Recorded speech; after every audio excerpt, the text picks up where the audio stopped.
kesempatan yang baik ini, mari kita bicara sejenak tentang vaksin yang sudah kita terima. Kita divaksin sebanyak 2 kali. Lalu apa yang kita harapkan dari vaksinasi ini? Tentu alasannya bukan karena kita ingin bebas bepergian, lepas masker dan kumpul-kumpul seenaknya.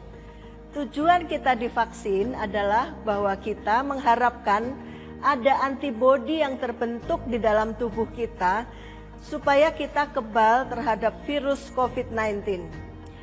Vaksin yang ada di Indonesia saat ini buatan Sinovac, keefektifannya 65%. Artinya dari 100 orang yang divaksin, ada 65 orang yang akan terbentuk antibodinya, sedangkan yang 35 orang lainnya tidak.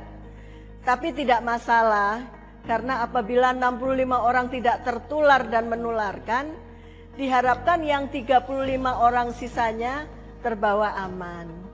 Mengapa ada antibodi yang tidak terbentuk? Itu karena ada yang namanya respon vaksin. Jadi setelah vaksinasi tidak serta-merta terbentuk antibodi, ada prosesnya.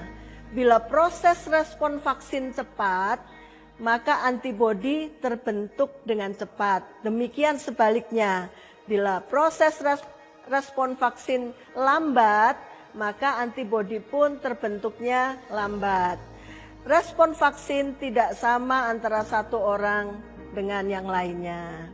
Apa itu respon vaksin? Setelah disuntikkan di dalam tubuh kita, vaksin dianggap sebagai benda asing oleh tubuh kita. Lalu vaksin dimakan oleh sel darah putih, ditelan dan dihancurkan oleh sel darah putih yang ukurannya besar-besar, yang saat itu sedang patroli di dalam darah kita.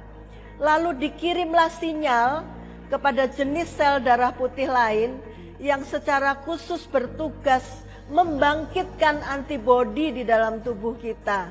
Nah, oleh karena itu, supaya terbentuk antibodi yang cukup tinggi, dibutuhkan kondisi sel darah putih yang militan. Makanya pada orang tua atau lansia, seringkali respon vaksinnya kurang baik.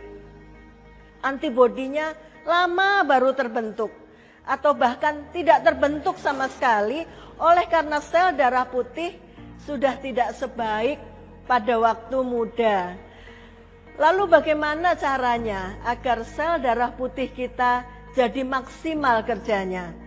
Pada saat pandemi, minimal ada beberapa vitamin dan mineral yang perlu kita konsumsi, seperti vitamin C, vitamin D, dan zinc. Oleh karena penyerapan vitamin dan mineral ini terjadinya di usus, maka usus kita juga harus sehat. Perbanyak makanan berserat ditambah bawang putih dan bawang merah. Jangan terlalu banyak konsumsi gula dan karbo seperti pasta, roti, atau mie. Karena makanan ini mengurangi bakteri baik di dalam usus kita. Untuk lansia, kadangkala perlu dibantu dengan mengkonsumsi bakteri baik atau yang disebut probiotik seperti yogurt, tempe, dan tauco. Lansia juga perlu dijaga kesehatan giginya agar dapat mengunyah makanan dengan baik supaya penyerapan nutrisi di usus dapat efektif dan efisien. Setelah vaksinasi dan terbentuk antibodi, kenapa kita juga harus tetap memakai masker, cuci tangan, jaga jarak, tidak bergerombol dan sebagainya? Iya, karena virus tidak peduli apakah kita punya sertifikat vaksin atau tidak. Dia tetap bisa dengan leluasa masuk ke dalam tubuh kita. Tes swab PCR kita kemungkinan masih bisa positif, walaupun sudah tidak menularkan. Perlukah dicek antibodi yang sudah terbentuk dalam tubuh kita ini? Ya, walaupun di Indonesia belum dibuat peraturannya dengan jelas, namun sebaiknya diperiksa. Apalagi bila lebih dari 60 tahun.